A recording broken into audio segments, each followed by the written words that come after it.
Welcome back to another episode of the Block Runner Podcast. I'm your host, William, always here with your co-host, Iman. What up, dude? On the sticks, we got TJ. Hello. So TJ, tell me, have you been seeing all the AI stuff that's been happening on Twitter? Like, have you been inundated with Claude code and... No, we're on different feeds. Wow. My feed is nonstop Claude code taking over the planet. TJ has that feed where there's that Asian picture where he's like... Oh, some shoulder exercise where he's like twisting as he's doing his shoulder pull downs. It's like weird. Yeah. Yeah. Have you seen that, TJ? A lot of sports. Yeah. A lot of women dancing. Right on. Yeah. Things I like. Yeah. Yeah. No crypto. Crypto doesn't belong. No, there's some crypto in there. Oh yeah. Hmm. Yeah, I've seen you like our tweets from time to time. Yeah. He's out there. Lurking in the trenches. That's right. With the rest of us. Yeah, most of my Twitter feed is only AI. Yeah. Like, it's only that. And, Yeah, and NAT. So it's AI and NAT. Yeah, I get a lot of that stuff now. Yeah, there is a lot actually, which is, again, shout out to the community keeping the vibes up. Yeah.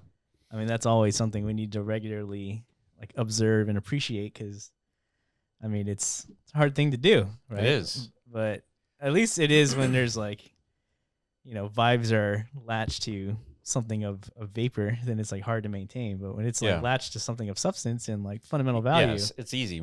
Yeah, it's easy. You can go in depth into that topic. Yeah, speaking of that, I don't know if you want to bring it up now or sometime later, some community initiative to kind of compile ideas and such. Yeah, do you have a link for that? Yeah, it's right there. Yeah, so might as well bring it up now, then we can, I don't know, traverse into other thought realms. Yeah, sure. Yeah, it's like NAT, right? That's still pretty cool, right, guys? Yeah. We need to get something here, man. Yeah, we need a NAT coin. I wish you still had that 3D printer, TJ. Yeah. That would come in. You had a 3D printer? Yeah. A while back, yeah. Yeah, well, Yeah. we need a 3D printed coin here. Exactly. Something. I mean, we should be able to. They don't have they don't sell them at Costco. Right Well, now? actually, what you could do is we can vibe code design a coin and then send that file to a 3D printing company. Yeah. And then they'll That's the way send to that do to it. you. Yeah. We should do that. Something, or maybe a shield that our Spartan here. What's his name? Master Chief. Could be wielding. Yeah. For the good graces of NAT, right? Because it's a new year and there's a lot of things unfolding, and obviously last year was pretty pivotal, pretty big deal of getting minor consensus. I think that's quite a year under your belt, and obviously that wasn't a solo endeavor. That took the whole community, and that's right. Benny and his team get a lot of credit as well. Yeah. And by the way, shout out to Track team for everything that they're doing out there. Yeah. It's pretty wild. They got Doom on track. They do. I saw. Let me pull that up. We got to talk about this. Yeah. They put Doom on Track Network, and I have it. I just retweeted it, so it should be. Yeah, here it is. God damn, that brings up a lot of nostalgia right away.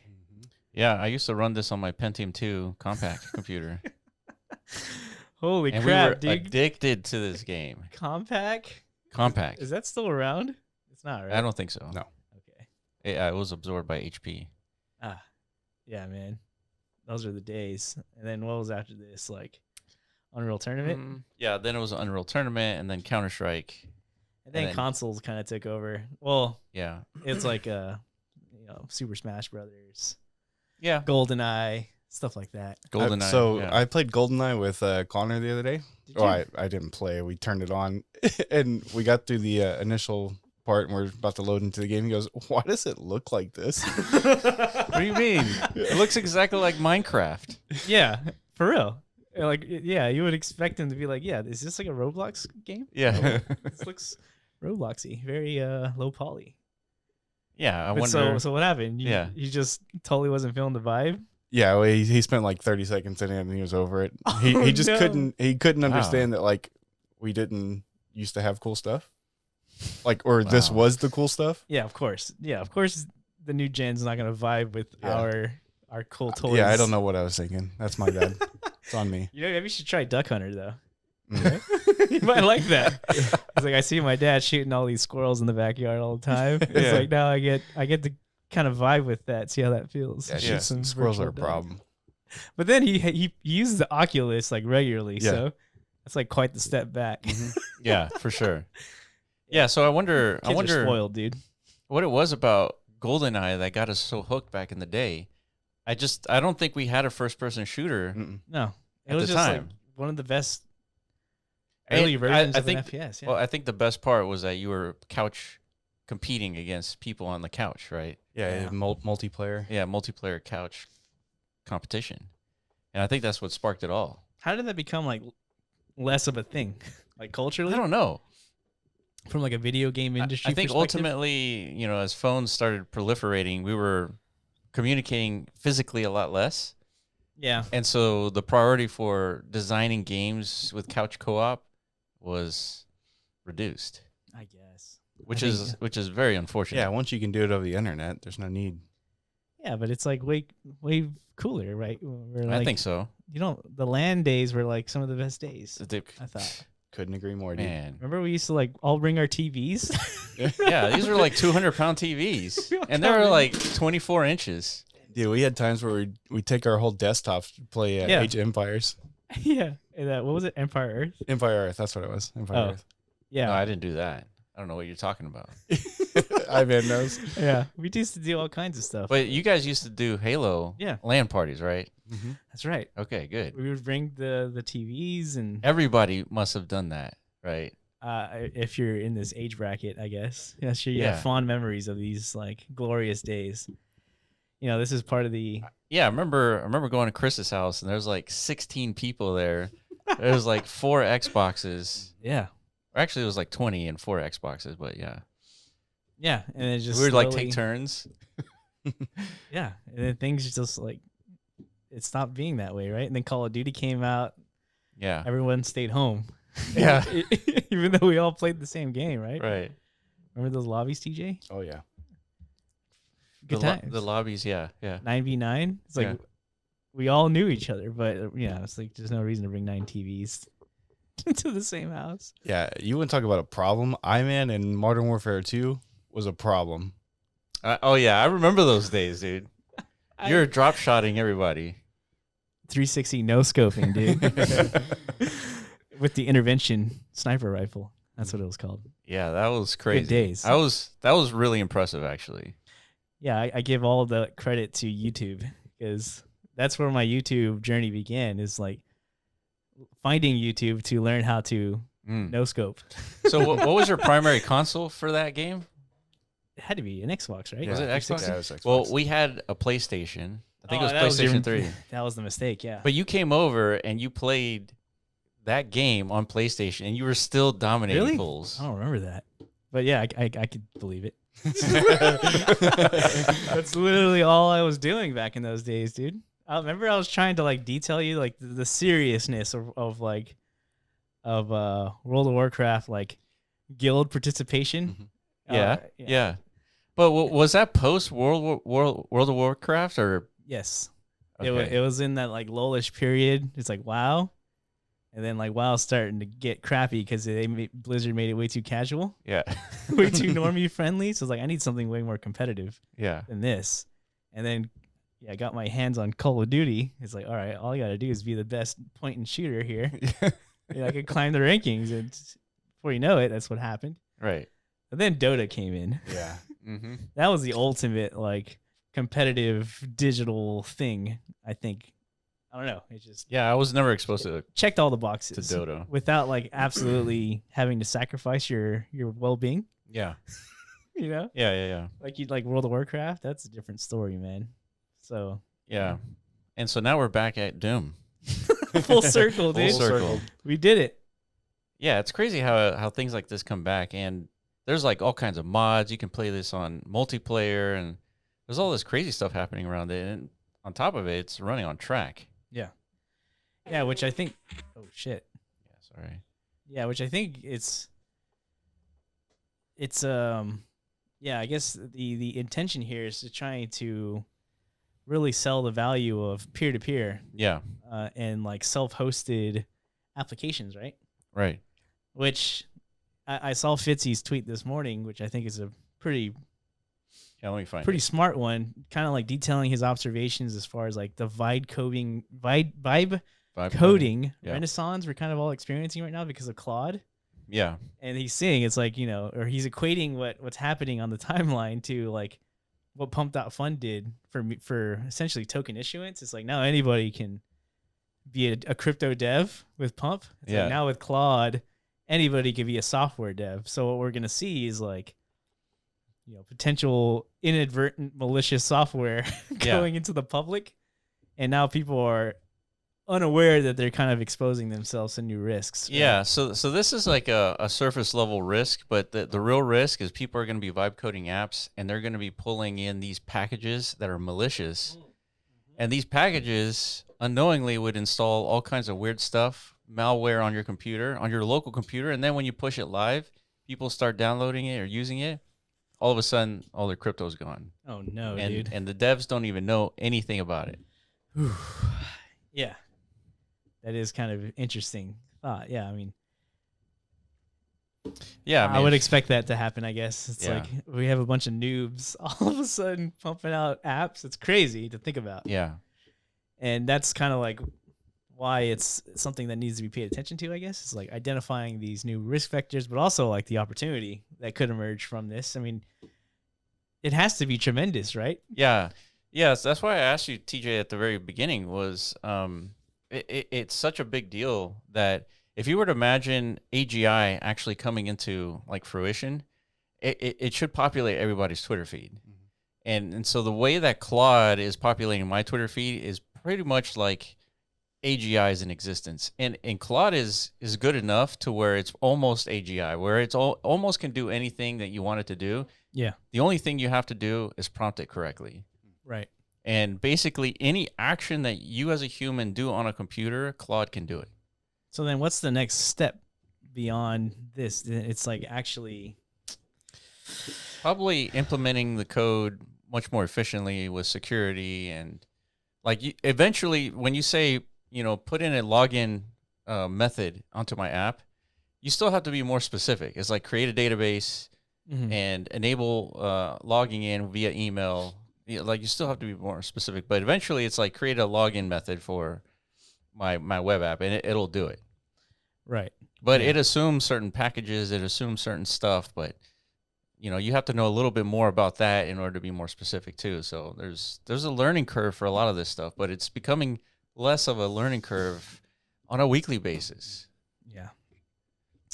I mean, this feels like a dream state for our prior endeavors, metas. It's a nice time to bring those back up. Yeah. Metaverse enabled tokenized applications. It's like, this is one of our initial endeavors in this Web3 space whenever we discovered Decentraland. Absolutely. Like, what's missing from this virtual scene? It's like things to do. Yeah. Which come from devs. Right, yeah, and back now, in those days. Yeah, and now everyone is a dev. Exactly, yeah. So it's like we need to figure out like some sort of economic model here that lends to more monetization pathways for devs. Yeah. That have the skill set to essentially deploy applications in the metaverse scene to do that. Yeah. Right? I mean, human beings operate off of incentives, right? So what's the incentive for them to allocate their mental bandwidth to metaverse development? So that's what MetaZone and our like initial endeavors were all about. Yeah. Again, this is a reality in the absence of AI. We didn't think at some point like basically anybody would have the ability to push forth this type of content, but we're basically there. Yeah. Like we're at that point in time. But yeah, I don't think it's obvious that people should be vibing in this direction, at least not yet. Yeah, that's what I'm picking up. There's an understanding that vibing is like the next is sure, the thing. Sure. But what do we vibe for? Like, what do we vibe about? Right. Well, I guess it depends. And one of the things that I've noticed too is like Twitter is not a good representation of reality. And like if you go out into really, yeah, interesting. Okay, solid observations. Yeah, and so if you go out into the real world and you start talking about AI, most of the time people don't know what you're talking about. Yeah. And they know about ChatGPT, but they don't really use it in the same degree that people on Twitter use it. Yeah. And 100%, so, yeah. So there's still a huge opportunity no matter what when it comes to AI, vibe coding and all that stuff. But I think the thing that's going to proliferate the most are like these apps that are completely nuanced. And I think even Fitzy mentions one, Just Cancel from Frank the Gods. Yeah. Like that's a completely niche app. Yeah, basically. It's like super niche. What is it? Like that would never exist if you had to pay developers to build it. And so all it is like you upload a bunch of PDFs of your credit card statements. Mm-hmm. It basically makes an analysis of like what are subscriptions, and then it finds the link to Netflix to cancel, and like you just cancel them all. I thought there was already like a company that did that. Like remember? Yeah, it's like somebody was telling me the other day. It's like maybe so, but that company probably spent way too much money doing that. Yeah, maybe, I don't know. Yeah, nonetheless, it's like, you know, some guy who started off as like a influencer, became an NFT founder. Yeah. And then forgot about his NFTs. Yeah. After the Shoeies, Shoey party fest, it's like, all right, reality hit hard. It's like, damn, you know, this I should do something with my life and code, right? Well, before that, it's like, oh, here come memes, right? Oh, yeah. Yeah. If you don't forget the Frank the God's meme coin era where he. What did he do? I don't know. Mog? Wasn't he behind Mog? Mogging fools? Yeah. I guess. Him and Thread Guy and all those guys, right? They're out there just mogging society, making millions of dollars off of Libra and Trump coins and such. And stuff like that, right? Like a year ago, they were like, they had to go ghost off the internet, remember? Yeah. They were insider trading. Right. Allegedly. Potentially. Likely. Possibly. But yes. So, but it's a fast forward to now, right? It's like, all right, and here's an opportunity to rebrand my public perception, I guess. I'm going to be the king of vibe coding. That's right. Brilliant. Yeah. So he vibe coded this app, and he saved himself $22,000 a month in subscriptions. I'm like, what? 22 grand? A month or a year? Sorry, a year. Okay. Oh, 22,000 a year. Sorry. That's one hell of an OnlyFans account, dude. Just pure OnlyFans subscriptions. Imagine that, dude. Yeah. Holy shit. But still, I felt like $2,000 a month is a lot for subscriptions. Yeah, now I'm curious. What is mine? It's no way it's anywhere near that. No way. It's maybe like $100. No, hundreds of bucks. Maybe. 200, $300. Yeah, it's higher than you think because it adds up quick, dude. Yeah. Yeah, I guess part of a subscription is like your internet bill, right? That's one you can't let go, right? Your phone bill. I mean, I think Netflix is over $240 a year or something like that. Oh, shit. Yeah, I guess I was thinking like monthly. It's like yeah, mine's probably like 100 to 200 a month or something. I don't know. Yeah. But yeah, so that's cool. That's a useful little tidbit of a internet gizmo. But this is a good example of like the super niche apps, which they're pretty valuable, right? I think that people will come up with like pretty valuable niche apps that everyone will download and use regularly. Yeah. Except those business models change. You don't need a subscription to those anymore. You just need a one-time download. Yeah. Because the cost of creation is that small. Yeah. Well, that's why I think the metaverse is such a enticing, like, vibing grounds, just because it's such an underserved, underaddressed, like vertical of like what even is like a useful app in that space, right? Of Web 2, it's like has been around, or traditional internet, I guess. Yeah, it's been around for quite a while now, and the surface area has been pretty well, like, land grabbed up until this point, I would imagine. Yeah, there's obviously some niches out there. Yeah. But in context of the metaverse, man, I mean, it's literally an open canvas of potential. So I'm excited to see like that transition. I think AI really enables the metaverse this time. This time for real.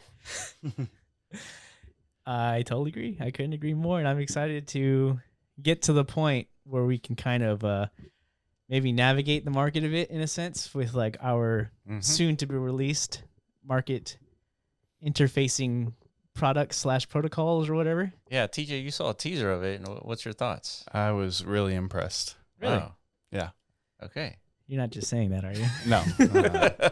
You showed me other iterations of potential and not nearly as impressed. Yeah. I mean, it's Yeah, that's good. Thanks, TJ.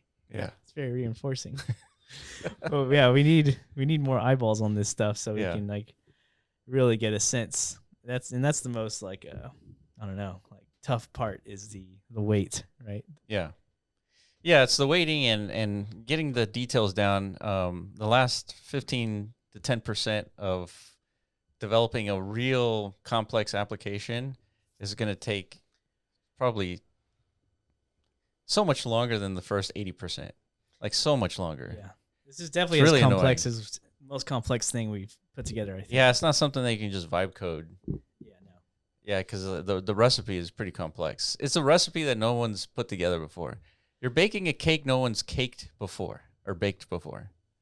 Yeah, and it's weird because it's like whenever we're ready to allow people to take bites of this cake, it's like really it's like 30% done. So it's like you're actually still That's it's like right. your head in the oven Yeah. taking bites out of this cake. Yeah, that's right. So you're kind of like melting yourself So true. because there's a lot, that's going to come down the line, like a lot. Yeah, I mean, the right way to build an app is to release the MVP, and the MVP is Correct. the most minimal viable product. Yeah. See, I'm glad you're here to continually re-emphasize that because Yeah, it's a struggle for me, like mentally. I know. It's I a struggle think for everybody. it is a struggle, absolutely. It's like not being able to like deliver the most best version of the product you have in your mind. Yeah, it's like is you feel like you have like one shot at it to launch something and yeah, have a gauge whether a market is interested in something or not. yeah, And it's like MVP feels like you're short selling yourself in a sense, but at the same time, if you do it right, it's like all the data you need to kind of like gauge your path forward, right? yeah. And the cost to implement an MVP is significantly smaller than like trying to do the perfect app, because you release a perfect app, that means you're too late, and it's probably going to be incorrect. Exactly. So you then fail. So then, yeah. In most cases, you probably die before you could even. Yeah, launch. exactly. So the wisdom is just to release MVP and iterate, and so that's, I feel like that's pretty common knowledge, but it's probably not that common. Yeah, it's just again, it's something that needs to be re-emphasized to override those desires, right? Those emotions and those like instincts of like, I don't want to do a half measure. Like imagine the Venezuela campaign wasn't like fully optimized. Like they poured everything into that mission, right? If they would have done an MVP mission, they probably would have completely failed. Yeah, I totally agree. Something like that is very, very different from the context of like MVPs, because that's true. Life is at stake. And it's the government, right? That has like infinite capital and like and runway. Plus, it is a flex. It's a demonstration of power too. Yeah, we're a little bit of different situations here. Us in the United States government. No way. Just a tad. Just a smidge of Yeah, differences there. Yeah. But nonetheless, okay, let's circle it back to so we're talking about this application.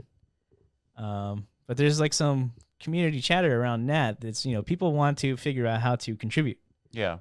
And they're also in tandem with that sentiment, it's like, we're at that point in time where Claude exists, so we could all contribute in ways we never imagined we could before, right? Yeah, so let me read this tweet. It says, from Rosek, it says, collecting ideas, suggestions, and proposals for NAT. Following up on yesterday's post about the long-term strategy for growing the NAT community, I fully understand that not everyone is ready to be a builder for many different reasons, and that's completely fine, but judging by conversation in the community chat and comments on X, many people have genuine, strong ideas. So here's a simple question. Why don't we collect them in one shared place? To me, this feels like a good idea and is definitely worth trying. I'm sharing a link to Google form below. Don't hesitate to speak up. Your idea may be one that shifts the game. Feel free to submit any ideas for content creators, software developers, marketers, or anything that goes. Everything is valuable. So here's a link to the Google Forms. And so we want everybody to contribute their ideas, their ideas to get NAT more noticed. I mean, it could be, I'm sure this is sort of like an open-ended thing. Yeah. Like I said, no no idea is a bad one, right? It's you know, whether it's an application Yeah. that some way utilizes NAT. Yeah, and then so maybe someone has an idea that's similar to yours, and that's an opportunity to collaborate, right? And so I think there's going to be tons of opportunities there. And one of the things that we're going to do, we're going to submit our own idea, which is the app I was referring to earlier, as a just to contribute, right, to the whole list here. That's interesting. What do you mean? Just to put it out there, right? Like actually, Like internet capital markets. oh, interesting. Yeah, That's an that's an interesting contribution. yeah, that's one way to kind of like unveil, I guess. in a Yeah, sense. and yeah, I guess there's different ways to contribute. You don't have to build an app. No, for sure. But depending on like, existing primitives and such, that would be like the most Yeah, fruitful way, I guess. But those primitives don't exist yet. Yeah, So. correct. But nonetheless, still, I mean, you could do anything, right? I don't know, some sort of new collection of some kind, Mm-hmm. and use a portion of that for some sort of NAT treasury. Yes. Right? Yes. Yeah. Who knows? But yeah, we definitely want to foster more collaboration and brainstorming. It's because it will play well with what we have Mm-hmm. planned for the future, right? Yeah. It's kind of like getting yourself mentally prepared for, getting to that ideation phase of like, what is something that can be uniquely attributed to the DMT space, Yeah. but in application form through vibe coding and such, right? Yeah, because we tend to focus on creators, right? And so whatever app that we build is really built for creators. And so Rosek is trying to collect creators. And so it may kind of make sense that if you have a project or something that you want to contribute to, maybe it might make sense to use our application to like initiate it, I guess. Yeah. Yeah, that will be the goal. But yeah, one of the big goals that we have in mind is, attention and awareness is like the biggest, I think, goal as far as getting that noticed and understood, like to the broader market. Really, like us in our little nexus of activity on Telegram or whatever, we kind of understand the dilemma, right? Yeah, there's 2,000 people in that Telegram channel. I know it's a lot. Yeah, it grew so fast. Like I think in like 4 or 5 months, it was like went from like 400 to 2,000 in 4 months. Yeah. So how do you capture the awareness of essentially everybody else, right? Yeah. So there's a little bit of Zcash drama that's catching awareness. Do we need to create some sort of drama? It's Drama. like what kind of drama we could drum up here? Damn it. I think. Do I have to knock over the Master Chief again? This is an outrage. Yeah. How do you? Yeah. How do you do that? How do you? I feel like, And is that the only way? It's like through shock. I hear BitBoy's always looking for a fight. So. Step in the ring. Yeah, it's like YouTuber fights. Yeah, that's what I mean. Is that the only way for real? It's like through shock and awe. I don't know. I think saying that Bitcoin isn't perfect should be dramatic enough. But we've already said that though. But no one's really heard us. Yeah, that's kind of the point. So it's like, how do you make people? Yeah. Like, what do? Do you streak? Yeah, go to the Super Bowl. It's like, Nat ready? Yeah, Nat GMI. It's like, no, before it's too late. Stuff like that. Like, really set some panic in there. Yeah. It's like, you thought Venezuela was a big deal. Wait till you hear about, Bitcoin's issue. Yeah, stuff like that. Is that it? You gotta like, propagate fear. Is that how you? I feel like that is one of the ways. Yeah. It is definitely one of the ways. But how do we execute on fear, dude? Yeah, I guess we ask AI. Huh. Step one, right? Yeah. I think that's a vibe coding endeavor for sure. So somebody put that in the idea bucket. Yeah, fear mongering. God. Yeah. So, but still, nonetheless, or maybe it's not. It's like an actual viral app, right? Yeah. Something useful. An app that generates $1 billion and $100 million goes to buy NAT. Sounds a lot like our plan. You know, that's what we're thinking will work. It's like it seems like viral apps tend to gravitate a lot of attention in this space, just in general, right? Yeah. And in this day and age, now people are like keeping score records on like solo app builders who are like using AI. Like that's like a new flex, right? If you're able to, I saw that today. It's like a leaderboard, literally like, oh, this company has like, $12 million in annual revenue, and it's just one guy. And there's like a leaderboard of these individual vibe coders now competing for market dominance, which is that's a new pretty thing. cool. That's pretty cool. That typically didn't used to happen. No way, dude.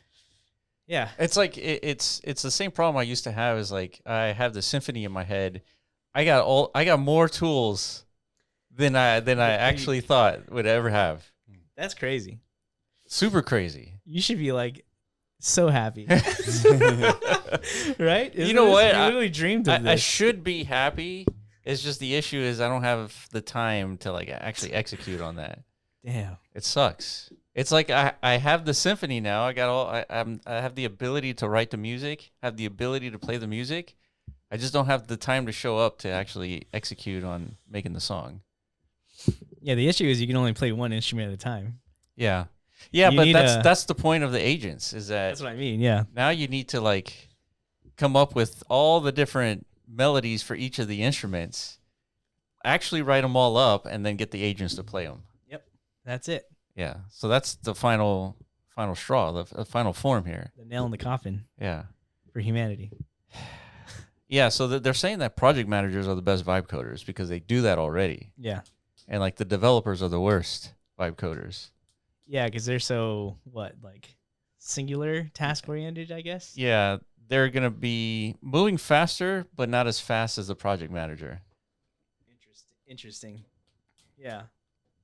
Yeah, so one of the things Elon said in like a recent interview is he made that comparison to like 100 years ago, like skyscrapers were filled with people who their only job was to do calculations, right, for like interest rates for banks and stuff like that. Yeah. Literally buildings just filled with these people. And then once the computer came around, they became rendered useless, right? Yeah. So that's just like people removed from the job market. Now it's like we're at the next phase of that where we have buildings filled with people essentially running operations for companies. And they're the ones, the agents, if you will, doing these individual tasks.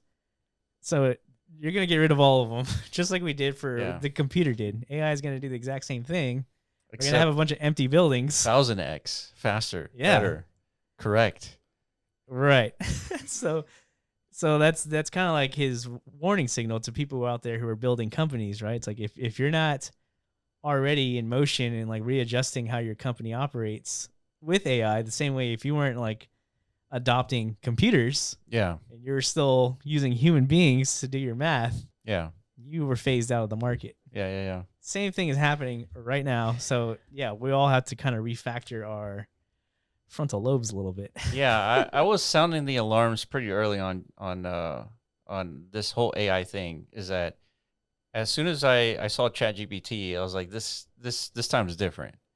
And I just went through ChatGPT today, and it had like this little kind of like yearly run through, like a yearly highlights of your use of ChatGPT, and it told me I was the first 0.1% of users of ChatGPT. So I was like within the first 1 million users of ChatGPT, December 1st, 2022, something like that. Yeah. And but I remember in those early days, I knew that this was such a big deal. And I remember telling you about it. And you're like, it's like it's probably not a big deal. Yeah. No, I knew it was a big deal. I didn't like the feeling of the slop, you know? Yeah. Like I could easily pick up on the output of AI, and like my mind immediately equated that to what feels like a lack of effort, I guess. Right? It felt that way. And then once the images started coming out, it was even more. Yeah, more obvious. It just, even though it's obviously like astronomically more efficient to do things this way, it removes all. Yeah. Not all. Some significant degree of like human effort from like actually achieving things, right? Yeah. It's like a much bigger reliance on artificial intelligence instead of like human bred intelligence. So it's like, to me, it felt inauthentic. Sure. Bit, right. So I was like a little like, yeah. Yeah. But nowadays, fuck it, dude. You know, there's no stopping this train. Clearly. Yeah, I guess I bring that up is because even though I saw like how important the technology was like early on, I still feel like I'm like missing something, like in the sense that a little bit of FOMO, and like I'm getting left behind because I'm not keeping up. And I think there's some people who feel that way because I've seen some articles on Twitter like talking about how if you feel like you're getting left behind, here are the steps that you need to do. And like I read through the steps, it's like I already do all that stuff. It's like one of those things is like daily checks on like the new innovations in AI daily, right? And so, and then not only that, but the most important thing is like not even just checking on like what's new in AI, but actually using those tools, like actually use them. Yeah. Because you won't understand how it works or why it's important until you use it. Yeah, what you need is some sort of like metric that represents your AI like masterfulness in a sense. Yeah. Kind of like how when social media was brought into reality, it's like right. The metrics are there that kind of like that's true. It paints a picture of like how influential socialized you've become on the internet, right? Yeah. And like now it's been levered as like influence. So it's like in the AI sense, it's like, yeah, we're all vibe coding and such, but like what's the proof that you actually know? Like, what's your AI score? Yeah. Something like that. I mean, it's something all the AI apps, I guess, could potentially. You just said ChatGPT fed you some data. Yeah. So maybe it's something like how many apps are in your GitHub account. Yeah, it's GitHub does this, right? Like they do. Yeah. This is what gives developers like their flex and their sense of like I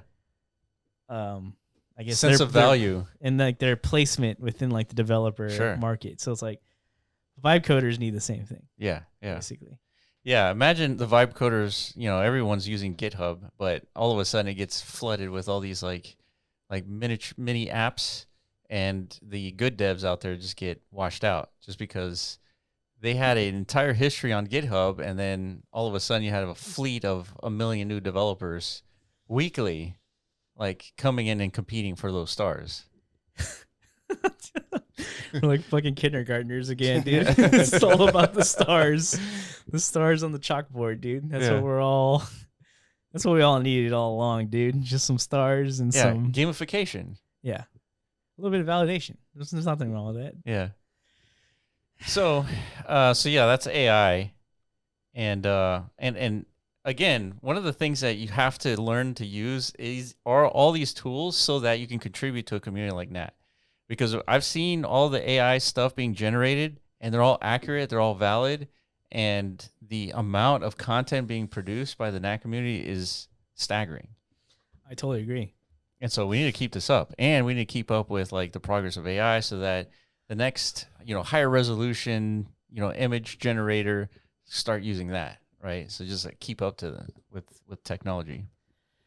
Yeah, and again, like iterating on different processes, I guess, that are more compatible with these new AI tools. Like one of them being, like you're saying, the community sources a ton of new data around NAT, whether it's new ideas, new visualizations. Yeah, that's a good point to this. So one of the items that we could add to this list is the collection of all the content being produced by the NAT community and sourced into some sort of list on Twitter that we can all join.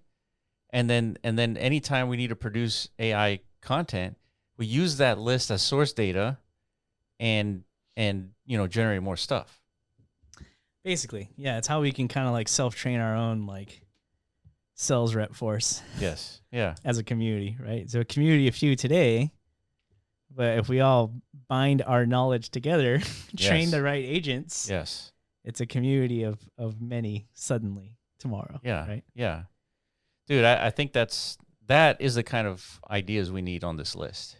Yeah, I mean, it literally addresses what I was talking about. How do we get more awareness for NAT? It's like literally we need more foot soldiers, and if we can't organically do that without knocking things over or like going nude publicly, like if that's what captivates human attention, it's like, all right, and then we just put out some artificial beings in mass. Yeah, banger content, really. But then they'll call us like bot farmers and stuff, right? Yeah, but they already call us that. They do already call us that. They assume everybody already is a bot, but they just gave us an idea. Yeah, that's right. Maybe that's the way. I don't know, man. But yeah, it's an idea, and that's exactly the point. It's like, put it in if you got something like that. Yeah. And let's vibe and figure out like all these different angles of contribution. Because again, like I said, it's gonna play very well into the future. So yeah, if you have any artistic ability or creative ability across the board, Yeah. and you understand how DMT works, and you subscribe to these core tenets and beliefs that this makes for a better product overall for the crypto space, and Yes. you want to be part of proliferating that, like start adjusting your mental faculties now in preparation for this new DMT market device that we'll eventually release, right? Yeah, and with the advent of like this new AI tools out there, I think we need to have like a growth mentality where we're leveraging these tools to think a little bit differently about how we generate content. Maybe that's what we need to do. It's like we have these weekly community calls, right? Maybe it's more like a part of it is like, share your AI somethings that you've learned over the week.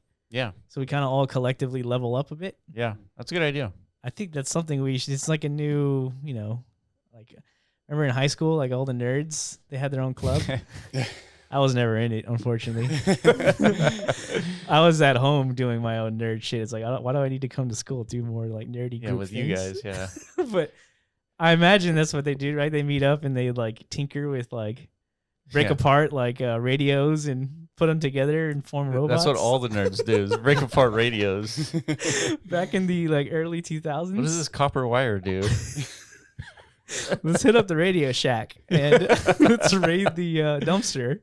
See if we can find some new gizmos and gadgets and put them together, right? That's exactly what they did, yeah. And then voila, Google was born, right? That's right. Shit like Zuckerberg comes emerged. out.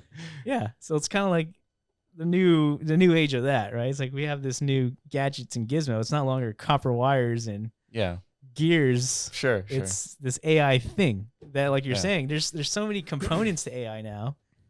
It's like, huge. How do we string it together to actually build something? It's like, staggering. Yeah, it's almost overwhelming. Endless. And yeah, it keeps expanding. Yeah. People keep making more wires. Yes. And gears. And the AI just keeps getting smarter. Yeah, and it does more stuff. Yeah, that's the FOMO there.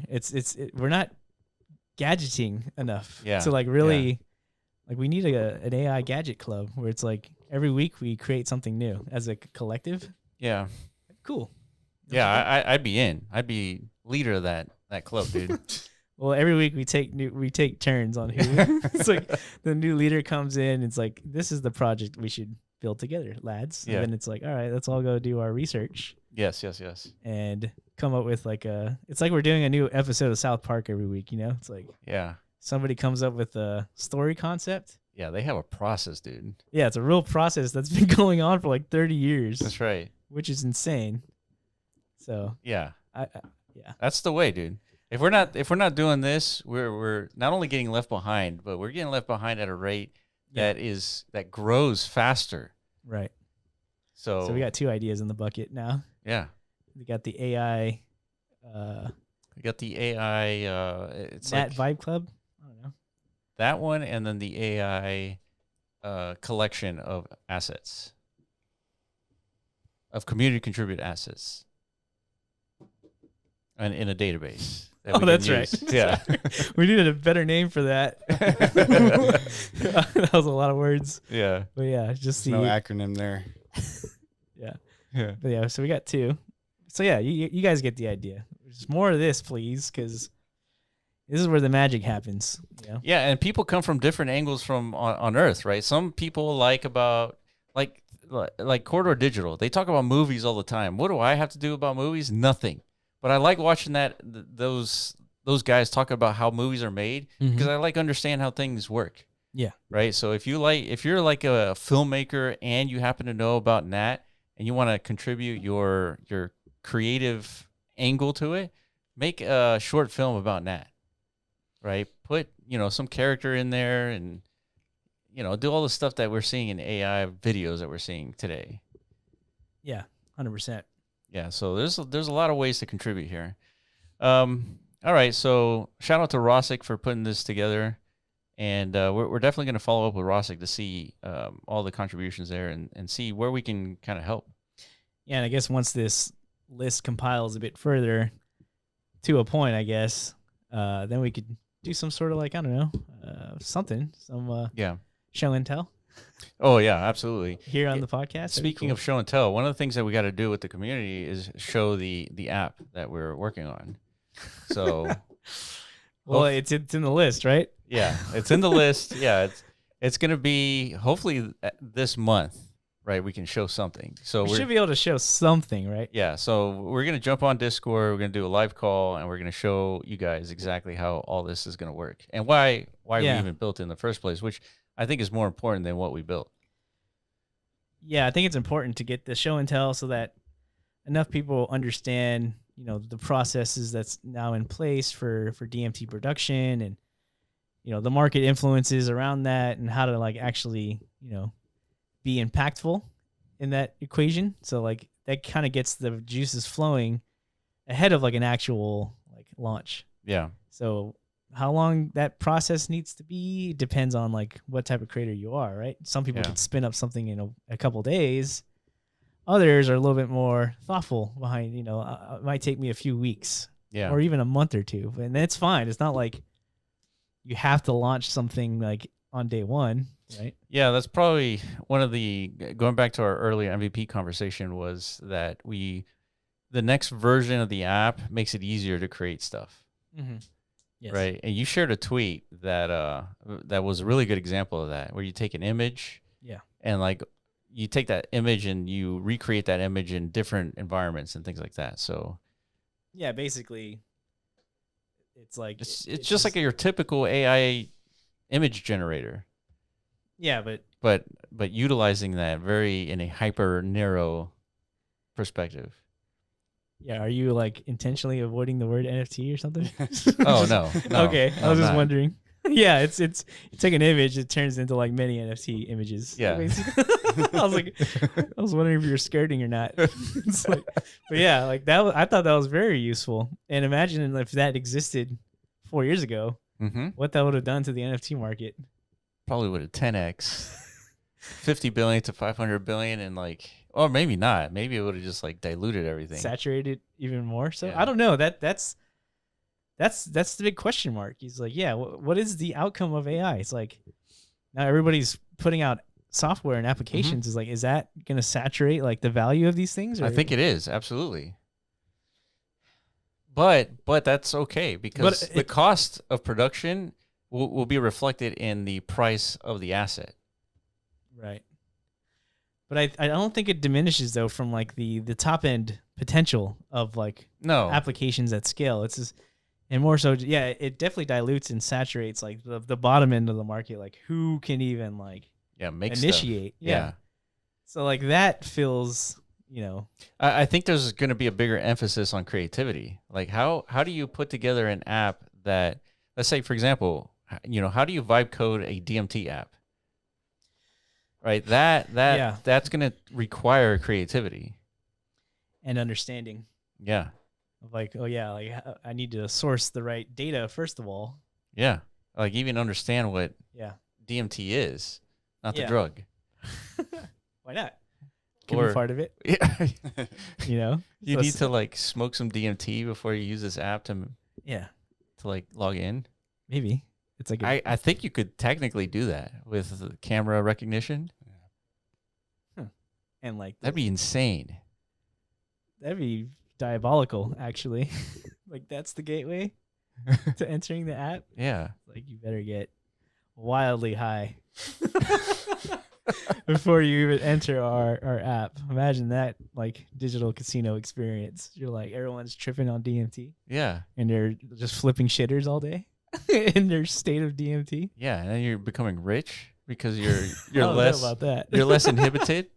Maybe because you're like turning meme coins into like alien what do you call it, calligraphy?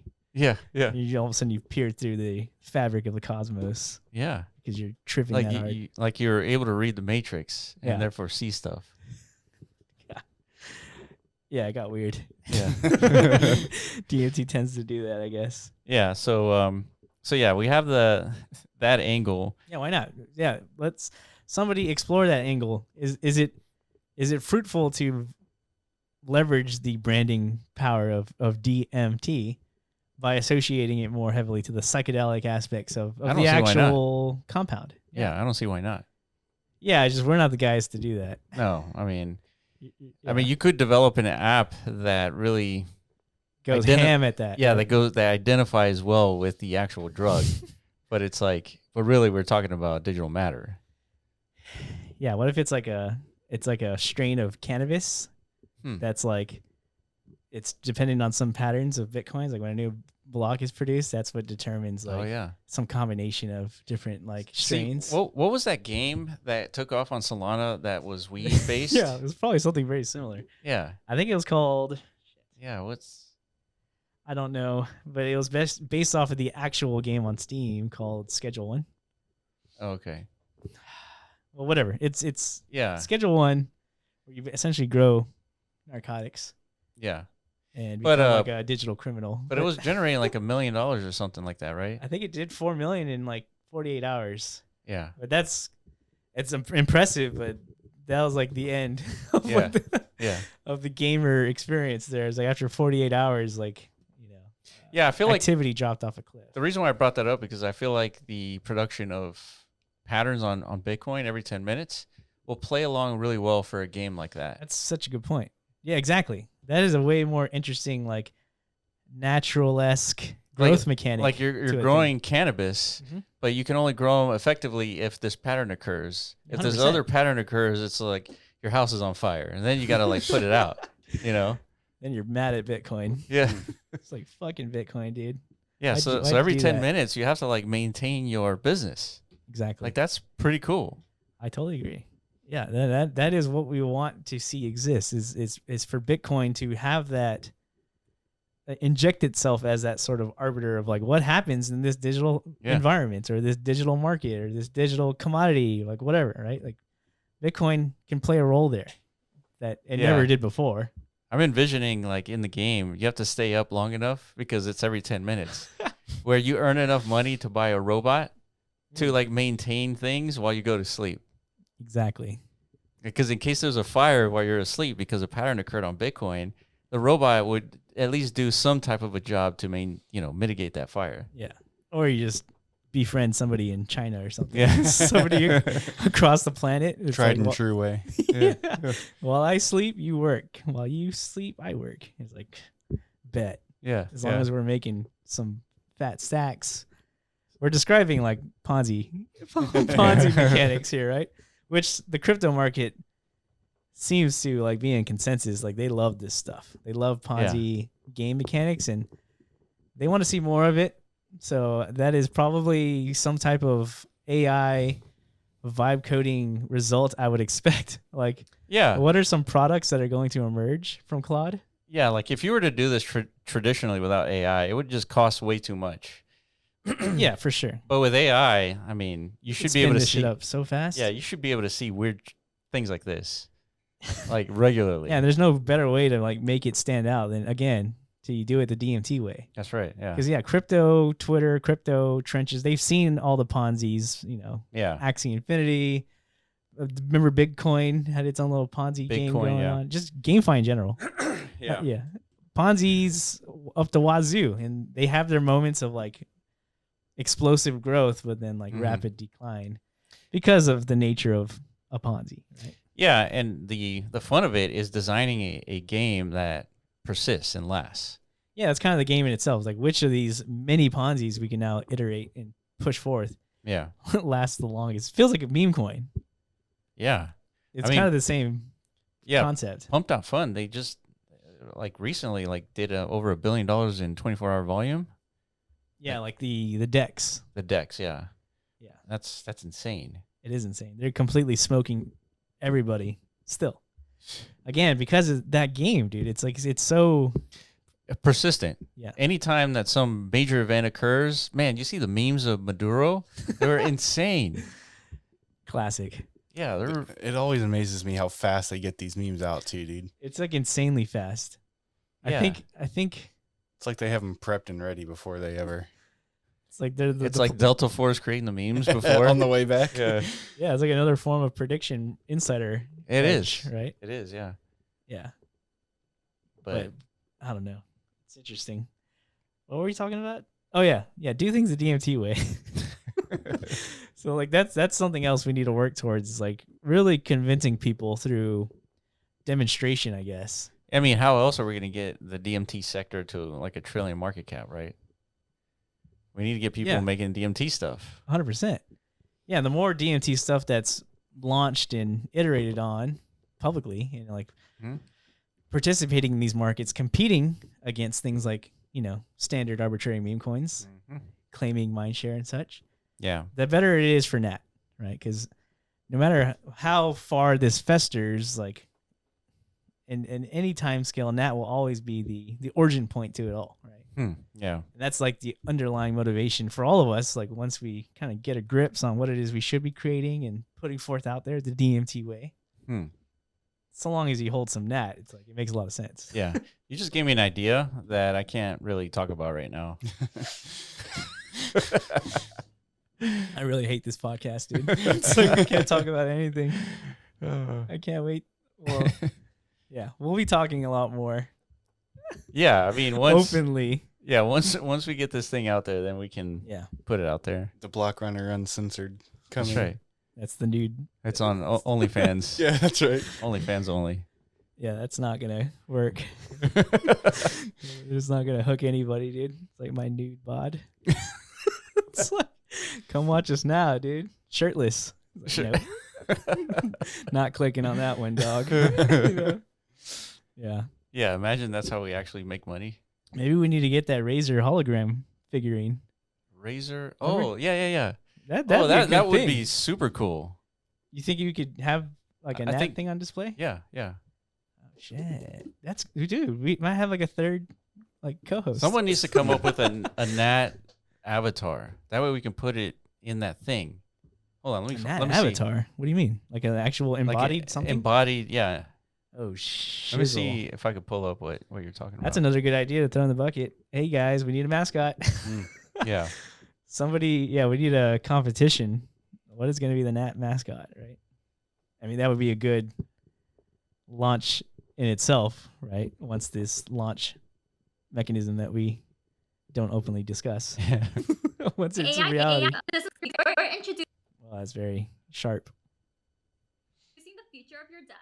This is Project Ava, an AI desk companion brought to life as an animated 3D hologram. Ava can see you, hear you, follow what's happening on your computer screen. Yeah, I guess they have to be humanoids, is what I'm picking up. Thanks to advanced AI that learns about you over time. Ava can be used to organize your day-to-day schedule, complete your work, and clutch up in your ranked games. You'll get to choose your Ava avatar from a set of unique Razer characters that include custom designs, esports legends, and even some of your favorite social media icons. Oh, see that? This? Oh, yeah. That was just like the logo icon, right? Yeah, but I wonder, that's just like a rendering animation maybe between. Yeah, but I'm sure avatars? that you could, instead of having an avatar, you could have that just like. I don't know. Talk to you. That would be cool. Just having Nat speak. Yeah. Speaking Nat speak to us. That's the only way it can communicate is it if it's Through Nat Nat speak. speak? Yeah. Yeah. It's like, you guys are not working hard enough today. You should probably, Coin that? Coin it? Yeah, whatever, right? Allegedly, it learns us over time, right? So if we have this thing just sitting by us as we are working, it should what is the result of that? It just starts to say like cheeky things or does it actually give us like useful? I don't know. I don't know how useful this will be. I don't know if it's like connected to like Claude or anything where it's like listening to everything that you're saying, compiling it, and contributing to conversations. Like that would be ideal, but I don't think it's gonna do that. Well, because it's coming from Razer, for sure it has like a gamer demographic emphasis, I think. So I think if I were to assume it's literally like a companion bot, just gamers are the loneliest people on earth, right? It's like Yeah, it's confirmed. Just talked about we don't even land anymore, right? So we just stay in our rooms and game all day. This is like the perfect little addition to your gamer environment, right? Look at that thing. Yeah, it looks cool. So it looks like there's a glass in there, like a flat panel glass. Would you like that, TJ, as you're playing Dota? It's like you suck, TJ. It's like you missed that creep. Oh yeah. It's like shut up. My teammates don't tell me enough. Yeah, another one, right? It's like fucking A, dude. It's like, why didn't you teleport? It's like, dude, sorry.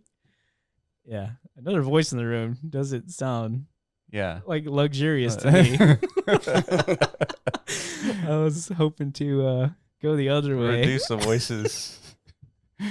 But to a large mass of people, though, I can see this being a valuable contribution, I guess, to their livelihoods, right? I mean, I figured that this would be what you were talking about, where we needed some sort of AI listener all the time, listening to our offline conversations, which like a lot of those conversations are like gold in terms of content, but we lose. It's vaporized. Yeah, we lose it. That's what I wanted to do. Simply listen and process and store, but don't say anything back. You don't need to. Unless it's like actually very useful things. It's like, you guys were discussing a lot about, I don't know, the implications of legal compliance and stuff like that. ICE. Yeah, you guys, look at you notice your skin color lately? It's like you should be on the lookout. Yeah, you might want to invest in some what is it called? Bleach. Bleach yourselves up a bit, We're trying to avoid these things. Yeah. But it's more like a damn it, I forgot where I was going with that. It just make it recalls like conversations of the past and like pieces them together whenever it's listening to us in like a current day conversation. I was gonna say that it would be recording us and then editing all the stuff that probably not a good idea to release in the public, but then we take that audio and we release it like into OnlyFans. That way we can make some money finally. Wait, what? Yeah, just like release the audio of the conversation offline, edited via AI. Okay. So that it doesn't say anything that will cancel us, but we make money from OnlyFans. How? What? How does that? What? Maybe like Patreon or something. Do you know what OnlyFans is? They're not going to OnlyFans for audio, Will. Imagine that it was OnlyFans. And I was like, oh, wait a minute. The blocker on OnlyFans? What is this? It's like us just talking. Yeah, no. No. I think your assumption of the block runner on OnlyFans, what's this? I think that's way off. Yeah, dude. Yeah, a little off the mark, I would say. But nonetheless, Well, we need that. Good try. We need AI to like compile what we're saying. We need AI assistance at all avenues possible, for sure. Like all the time, 24/7. I would agree. So we're in a perpetual state of trying to figure out how exactly to do that, and it seems like the community is also in line. Yeah. Based on the Telegram chatter and this like new initiative here that we're fully on board with, I think is like a great idea. Again, to kind of get us all on the same page. Yeah. Because you don't want to be one of those people, that Elon's describing as like, you're still trying to be in the big building. Yeah, do it the old way. Yeah. You want to be the one pioneering a new AI workforce. You don't even need a big building, and you've got like an empire of your own. That's right. That's the future. Right? Yeah. So if you guys have ideas, the link will be in the description. A shout out to Rosic for putting this together. Make sure you contribute your ideas, and let's see what sticks. And definitely keep looking into the AI stuff. I mean, I'm sure if you're on Twitter, you're probably inundated with this stuff, but it's a real thing. Mm-hmm. Like there's a lot of times in crypto, everyone's saying, here's my product. This is a paradigm shift. It's all fake news. This time is different. Like Zcash. Yeah. Like this time is different. I think so. I think we've seen enough. Yeah. I think I've seen enough to like be fully convinced. It's like you either adapt or die for real in this situation. Yeah. It's coming. It's already here. All right, guys, that's it for us. I appreciate you guys for watching, and we will catch you in the next podcast. Peace.